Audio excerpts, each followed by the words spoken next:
पिछले एपिसोड में हमने देखा था कि किन्नान और बाकी सारे लोग जो थे वो सभी उसी केव के पास आ चुके थे जहां पर एक स्पिरिचुअल स्टोन रखा हुआ है जो सभी की कल्टीवेशन इंक्रीज करता है। तो सारे के सारे लोग वहां पर आने के बाद अपना कल्टीवेशन करना शुरू कर देते ताकि उनकी कल्टीवेशन पावर यहाँ पर इंक्रीज हो सके। लेकिन जो भी यहाँ पर फाइट करता है वो जो स्टोन रखा हुआ है वो यहाँ पर उसको काफी बढ़िया वाला सबक सिखाता है। लेकिन यहाँ पर फेन्यू और फेनशॉ तो आए हुए थे किन्नान को मारने के लिए, तो वो स्टोन के ऊपर ही किसी तरह का तालिस्मान लगा देते हैं। इस वजह से वो स्टोन कुछ अपना असर नहीं कर पाता और स्टोन की सारी पावर खींचने के बाद वो फेन्यू जो था वो किन्नान के साथ लड़ना शुरू हो जाता है ताकि किन्नान को जान से मार सके। लेकिन किन्नान ने अपनी मार्शल स्पिरिट का इस्तेमाल करते हुए उस फेन्यू को धो डाला था, जिसके बाद यहाँ से ये एपिसोड शुरू होता है। तो इस एपिसोड की शुरुआत में किन्नान की मार्शल स्पिरिट को देखकर सारे के सारे लोग दंग रह चुके थे कि बाप रे ये कितनी खतरनाक चीज है, इस तरह की चीज से तो हमारा पहले कभी सामना नहीं हुआ था। लेकिन वो जो फेनशॉ था वो यहाँ पर अपनी पावर का इस्तेमाल करते हुए उस पत्थर के ऊपर जो तालिस्मान लगा हुआ था उसको निकाल दे रहा है, क्योंकि अभी यहाँ पर किन्नान की मार्शल स्पिरिट जो थी वो अवेक थी और अगर अभी पत्थर एक्टिवेट हुआ ना तो वो किन्नान के ऊपर हमला कर देगा। और ऐसा ही होता है, जैसा ही तालिस्मान वहां पर हटा था, तालिस्मान हटते साथ ही वहां पर एक बहुत ही जायंट स्पिरिट आ चुकी थी जो कि असल में वही पत्थर होता है और पत्थर ने खुद को स्पिरिट के फॉर्म में ढाल लिया था।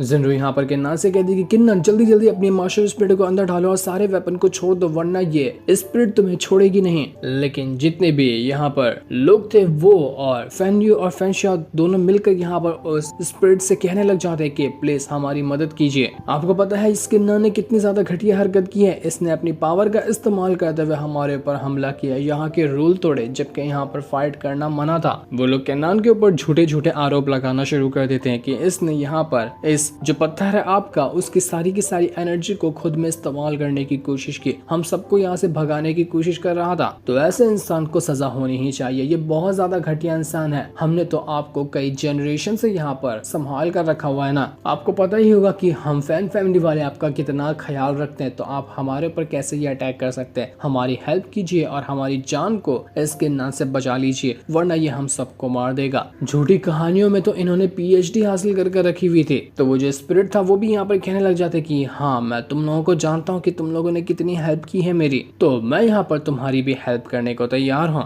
जिसने भी यहाँ के रूल तोड़े हैं ना उसको सजा मिलेगी, ऐसी मैं सजा दूंगा जिसके बारे में वो सपने में भी नहीं सोच सकता। जिनरू वहाँ पर गुस्से में कहने लग जाते कि तुम सब झूठ कह रहे हो, तुम्हें पता है इसने ना तुम्हारे पत्थर के ऊपर तालिस्मान लगाया था और सबसे पहले इसी ने हमला शुरू किया, लेकिन बाद में इसको फंसाने के लिए इसने तालिस्मान तुम्हारे ऊपर से निकाल दिया। ये बिल्कुल यहाँ पर झूठ कह रहा है, तो तुम किन्नान को सजा मत दो। लेकिन वो स्पिरिट जो था वो यहाँ पर सुनने को तैयार ही नहीं था। वो कहता है कि देखो ये सब तुम्हारे फैमिली का मामला है, वो सब मैं नहीं जानता कि किसकी किससे दुश्मनी है। मैं बस इतना जानता हूँ कि जब मैं यहाँ पर एक्टिवेट हुआ तो मैंने इस किन्नान को उसकी मार्शल स्पिरिट के साथ देखा जो कि मेरे रूल के खिलाफ था, इसलिए मैं उसको छोड़ूंगा नहीं, ऐसी सजा दूंगा कि लोगों के लिए एक सबक बन जाए। वो यहाँ पर जब किन्नान को चेक भी करता है तो उसको पता चलता है कि इसकी ओरिजिन पावर जो है ना वो तो बड़ी कमाल की है, इसका ऑरा भी काफी स्ट्रॉन्ग है। आखिर ये बंदा आया तो आया कहाँ से है। वो यहाँ पर किन्नान के ऊपर हमला करते हुए सीधा उसको अपनी मुट्ठी के अंदर ही दबा लेता है और उससे कहता है कि मैं ना आज तेरी पूरी जिंदगी भर की कल्टीवेशन को डिस्ट्रॉय कर दूंगा, तेरे पास कोई भी कल्टीवेशन नहीं बचेगी। ऐसा डिस्ट्रॉय करूंगा ना कि लोग इस चीज के बारे में सुनते ही डर जाएंगे और कभी भी यहाँ पर आने के बाद फाइट करने के बारे में सोचेंगे ही नहीं, ना ही रूल तोड़ने के बारे में सोचेंगे। लेकिन अटैक करने के बजाय वो तो यहाँ पर किन्नान का जो ओरिजिन पावर थी उसी को ही एब्जॉर्ब करने की कोशिश कर रहा था। तो किन्नान कहता है कि बढ़िया, बहुत बढ़िया, क्या ही कमाल का इंसाफ दिलाया है तुमने। मुझे पता ही था कि अपर रैंक वाले जो बंदे हैं ना वो एक नंबर के घटिया लोग होते हैं और आज यहाँ पर तुम्हारा इंसाफ देखकर वो पता भी चल गया। किन्नान जैसे ही यहाँ पर अपनी ओरिजिन पावर को एक्टिवेट करता है कि उस स्पिरिट का हाथ ही छूट चुका था और उसके हाथ से किन्नान बाहर निकल कर आ जाता है। किन्नान यहाँ पर कहता है कि तूने मेरी ओरिजिन पावर का इस्तेमाल किया, मुझे झूठे इल्जाम में फंसाने की वजह से भी, तब भी तू मुझे सजा देने को तैयार है, इसलिए सबसे बड़ी सजा का हकदार तो तू ही है, मैं पहले तुझे ही सजा देने वाला हूँ। जिसके बाद किन्नान अपनी पावर का इस्तेमाल करते अपनी मार्शल स्पिरिट को बाहर निकालता है, जो स्पिरिट आते साथ ही हाथ दबाकर उस स्पिरिट का हाथ ही तोड़ देती है। मार्शल स्पिरिट की पावर के सामने तो वो पत्थर वाला स्पिरिट कुछ भी नहीं था, मानो बच्चे के समान हो। किन्नान यहाँ पर अपनी और ज्यादा पावर को एक्टिवेट करना शुरू कर देता है ताकि इस पत्थर वाली जो स्पिरिट है उसको खत्म कर सके। वो पत्थर वाली स्पिरिट एकदम हैरान रह चुकी थी कि ये क्या हो रहा है, मेरी पावर यहाँ पर काम क्यों नहीं करी, ये कितना ज्यादा स्ट्रॉन्ग बंदा है। किन्नान यहाँ पर अपनी मार्शल स्पिरिट से कहता है कि जाओ और इसको खत्म कर दो। इस वजह से मार्शल स्पिरिट ने जैसे ही एक अटैक देकर क्या मारा था अपनी स्वॉर्ड स्वॉर्ड की मदद से कि वो पत्थर वाली स्पिरिट हमेशा के लिए खत्म हो जाती है, जिस वजह से अब ये केव भी फालतू हो गया। यहाँ पर दोबारा कोई आकर अपनी कल्टीवेशन पावर को इंक्रीज नहीं कर पाएगा क्योंकि पत्थर ही खत्म हो गया है। जितने भी लोग वहाँ मौजूद थे वो सभी पागल हो जाते कि ये किन्नान कितना ज्यादा पावरफुल है, इतना ज्यादा पावरफुल है कि हम इसके सामने तो खड़े भी नहीं हो सकते। इसने तो पूरे के पूरे इस पत्थर स्पिरिट को ही डिस्ट्रॉय कर दिया। जैसे ही वो पत्थर स्पिरिट डिस्ट्रॉय हुई थी, इसकी खबर सेट के सभी लोगों को जाकर लग जाती है। फैन हाउ और एंसेस्टर वगैरह जो सभी थे उनको इसके बारे में पता चल चुका था। वो लोग भड़क जाते कि आखिर किसकी हिम्मत हुई जिसने हमारी उस स्पिरिट को डिस्ट्रॉय किया है। तो वो लोग तुरंत ही किन्नान को वहां पर से घसीटते हुए बाहर लेकर आते हैं और उसको वहां पर कैद कर चुके थे कि तेरी हिम्मत कैसे हुई जो तूने हमारे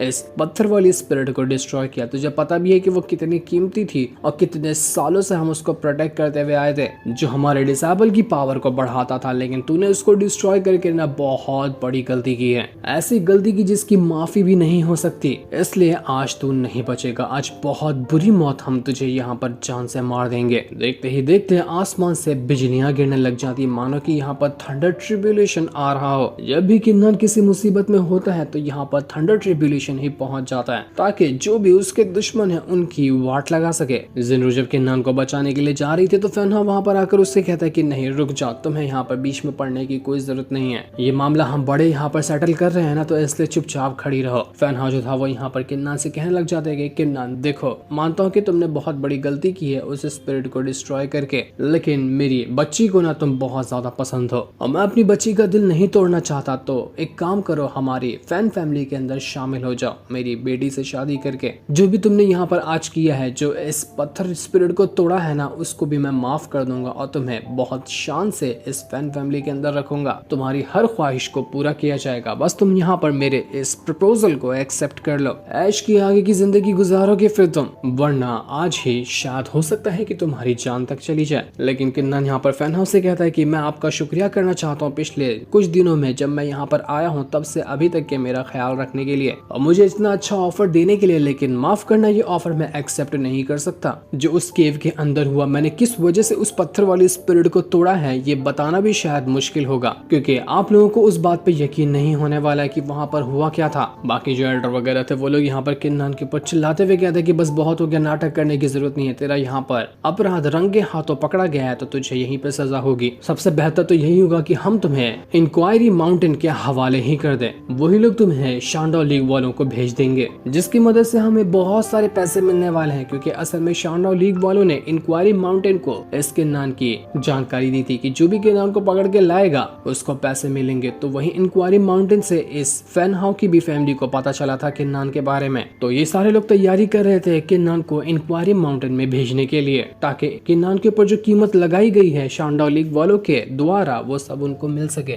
जिन्रू के फादर यहाँ पर फिर भी किन्नान से कह रहे थे कि किन्नान देखो अभी भी टाइम है, मान जाओ मेरे इस ऑफर को और हमारी फैमिली को ज्वाइन कर लो, मैं सारी की सारी चीजें हैंडल कर लूंगा, वरना शायद तुम्हें पछताना पड़ जाए। जिन्रू तो बेचारी यहाँ पर बहुत ही ज्यादा टेंशन में आ चुके थे कि वो यहाँ पर करे तो करेगा, ना कोई उसकी बात सुनने को तैयार था ना कोई उसकी बात मानने को तैयार था। वो बस उम्मीद कर रही थी कि किन्नान यहाँ पर बच जाए, लेकिन किन्नान यहाँ पर कहने लग जाता है कि देखो यहाँ पर तुम आसमान को देख पा रहे हो ना, थंडर ट्रिब्यूलेशन आ रहा है, मेरी कल्टीवेशन है मार्शल एम्पायर रेल, और जो तुम थंडर ट्रिब्यूलेशन आसमान में देख पा रहे हो, अगर मुझे यहाँ पर कुछ हुआ ना तो ये थंडर ट्रिब्यूलेशन तुम्हारी पूरी सिटी को बर्बाद कर देगा, ऐसी तबाही लेकर आएगा जिसके बारे में तुमने सपने में भी नहीं सोचा होगा। अगर अपनी जान की खैर चाहते हो, अपनी इस सिटी को, अपने इस सेट को, अपने हर एक इंसान को बचाना चाहते हो ना, तो मुझे यहाँ पर छोड़ दो, मैं ही इस थंडर ट्रिब्यूलेशन को रोक सकता हूँ, मेरे अलावा कोई भी नहीं रोक सकता। फैनहाउ के सेट का जो एंसेस्टर था वो यहाँ पर कहता है कि बचकाने तू ज्यादा नहीं बोल रहा, तो अपने आप को समझता क्या है, अभी मैं थंडर ट्रिब्यूलेशन को रोक कर दिखाता।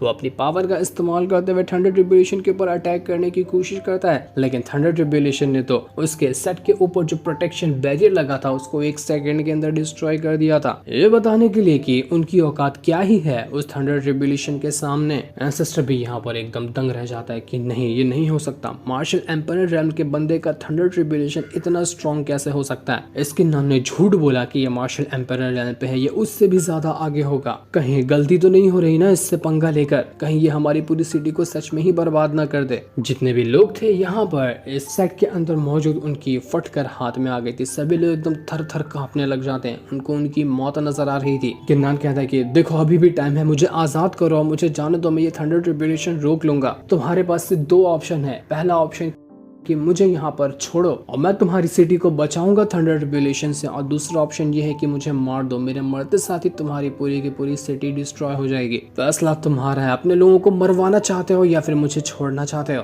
फैन हाउस जो था वो भी यहाँ पर अपने एंसेस्टर से कहने लग जाते कि एंसेस्टर इस किन्नान को छोड़ दीजिए, वो सच कह रहा है, अगर वो यहाँ पर रुका ना तो हम सब यहाँ पर खत्म हो जाएंगे, हमारी बर्बादी आ जाएगी। मैं नहीं चाहता कि किन्नान यहाँ पर रहे, मैं अपनी बेटी को समझा लूंगा, वो भी मान जाएगी। जिन्नू भी जो थी वो भी यहाँ पर किन्नान को गुस्सा दिलाने की कोशिश करती है ताकि कम से कम वो गुस्सा करेगा तो वो यहाँ पर से जा सकता है, उसके सेट वाले उसको छोड़ देंगे। तो वो यहाँ पर उससे कहने लग जाते हैं कि किन्नान तुम्हें पता है ना कि तुम्हारे ऊपर कितना बड़ा इनाम लगा हुआ है, लेकिन हमें इनाम से कोई मतलब नहीं, हमें हमारी जान से मतलब है, तो हमारे इस सेट को छोड़कर यहाँ से निकल जाओ। मैं एक पल भी तुम्हें इस सेट के अंदर बर्दाश्त नहीं कर सकती। वो बस यहाँ पर अपने एंसेस्टर वगैरह को यकीन दिला रही थी कि अब उसका और किन्नान का कोई रिश्ता नहीं है, किन्नान से उसने सारे रिश्ते तोड़ दिए। तो ये सुनकर वो जो एंसेस्टर था वो भी यहाँ पर कहने लग जाता है कि ठीक है, जब जिन्रू ही इस किन्नान को एक्सेप्ट नहीं करना चाहती तो मैं भी इसको अपने सेक्ट में नहीं रखूंगा। वो यहाँ पर किन्नान से कह देता है कि तुम आजाद हो, तुम यहाँ से जा सकते हो, मैंने तुम्हें जाने की परमिशन दी। ये सुनकर किन्नान जो था वो जिन्रू का शुक्रिया करता है कि शुक्रिया जिन्रू तुम्हारा, जो तुमने अपने एंसेस्टर को अपनी बातों से मना लिया, तुम्हारा ये एहसान मैं कभी नहीं भूलूंगा। इतना कहने के बाद किन्नान वहाँ से जाने लग जाता है, पर वो इस सेक्ट को छोड़ क्या पाता कि तभी वहाँ पर आसमान से कई सारे भाले गिरते हुए नीचे आते हैं और उन भालों ने यहाँ पर किन्नान को चारों तरफ से घेर लिया था। वो हैरान रह जाते कि कौन है यहाँ पर आया हुआ, किसने मुझ पर हमला करने की कोशिश की। जिन्रू वहाँ पर किन्नान को बचाने के लिए जा रही थी, लेकिन एंसेस्टर जो था उसको यहाँ पर आकर रोक लेता है कि नहीं, तुम्हें कुछ करने की जरूरत नहीं है। इसके बाद देखते ही देखते वहाँ पर एक बंदा आता है जो कि बड़ा ही मिस्टीरियस लग रहा था और उसको सभी लोग सेवेंथ प्रिंस के नाम से पुकार रहे होते हैं। वो सेवेंथ प्रिंस यहाँ पर किन्नान से कहता है कि किन्नान किन्नान तुम फाइनली मुझे मिल गए, मैं तो सारी उम्मीद ही खो दी थी कि मुझे कभी तुमसे दोबारा मिलने का मौका मिलेगा। सी ऑफ डार्कनेस के अंदर हम दोनों की पहले मुलाकात हुई थी, लेकिन उसके बाद तो तुम गायब ही हो गए। तुम्हें पता है मैं तुम्हें क्यों ढूंढ रहा था? जब तुम सी ऑफ डार्कनेस के अंदर थे ना, तो तुम्हारा जो सेट का लॉर्ड है उसने सारा का सारा ट्रेजर चुरा कर तुम्हें दे दिया था, और ये ट्रेजर के अंदर एक स्पिरिट ग्रास मौजूद था जो कि मुझे चाहिए था, पर तुम्हारे लॉर्ड की वजह से वो ग्रास तुम्हारे पास चला गया। तुम्हें पता है वही ग्रास लेने के लिए मैं तुम्हें ढूंढ रहा था, क्योंकि उस ग्रास की मेरे फादर को जरूरत है। तो चल फटाफट से यहाँ पर वो ग्रास निकाल, उसके बाद मैं तुझे सजा भी दूंगा, क्योंकि तूने इस फैन हाउ के सेक्ट में आकर यहाँ पर अकड़ दिखाते हुए बात करने की कोशिश की है, वो भी मेरे सामने और इस सेक्ट के एंसेस्टर के सामने, तो इसकी सजा तो तुझे मिलेगी ही। किन्नान कहता है कि अबे कम अकल के बंदे, मैं दब से चिल्ला रहा हूँ कि मुझे जाने दे, वरना ये थंडर ट्रिब्यूलेशन सबको बर्बाद कर देगा। तो तू कोई नमूना है क्या? बहरा वहरा हो गया, तेरे को सुनाई नहीं देता? छोड़ मुझे, वरना तेरी भी बर्बादी आएगी, सिटी की भी बर्बादी आएगी। लेकिन जब वो सेवेंथ प्रिंस यहाँ पर सुनता नहीं, तो किन्नान की जैसे ही पावर एक्टिवेट होती है वो सारे भालों से निकलकर सीधा हवा में आ जाता है। उसका थंडर ट्रिब्यूलेशन यहाँ पर एकदम भयंकर तरीके से एक्टिवेट हो चुका था, पूरी सिटी को बर्बाद करने के लिए तैयार होता है। वो जो सेवेंथ प्रिंस था वो यहाँ पर किन्नान से कह रहा था कि अरे वाह, तेरी पावर तो कमाल की लगती है, चल ठीक है मैं तुझे मौका देता हूँ, तेरे पास पावर है ना, तो थंडर ट्रिब्यूलेशन को पूरी फुल तरह से एक्टिवेट कर ले और डिस्ट्रॉय करके दिखा इस सिटी को। मैं भी तो देखूं कि जो बोलते हैं वो ये काम कर पाते हैं या नहीं कर पाते हैं। बातें तो सभी कर लेते हैं, लेकिन करने के टाइम पर उनकी हवा निकल जाती है, तो भी उनमें से ही एक इंसान है। वो अपने गार्ड से कहता है कि गार्ड्स जाओ और सबसे पहले इस थंडर ट्रिब्यूलेशन को ही डिस्ट्रॉय कर दो, ताकि इस किन्नान की पहले अकड़ तो टूटे, उसके बाद मैं इसको जान से मार दूंगा। तो सभी गार्ड्स मिलकर यहाँ पर किन्नान के उसी थंडर ट्रिब्यूलेशन को डिस्ट्रॉय करने के काम पर लग जाते हैं। किन्नान यहाँ पर अपने थंडर ट्रिब्यूलेशन को रोकने की कोशिश करा था कि अरे भाई रुक जा 2 मिनट रुक जा, मैं यहाँ पर इनको मना रहा हूँ, ये सिटी को बर्बाद मत कर, बहुत तबाही आ जाएगी। लेकिन थंडर ट्रिब्यूलेशन तो भयंकर तरह से एक्टिवेट हो चुका था, पर वो यहाँ पर सिटी को बर्बाद कर देगा या नहीं करेगा, या किन्नान उसको रोक लेगा, ये तो अभी हमें नहीं बताया जाता, वो नेक्स्ट एपिसोड में पता चलेगा। तब तक के लिए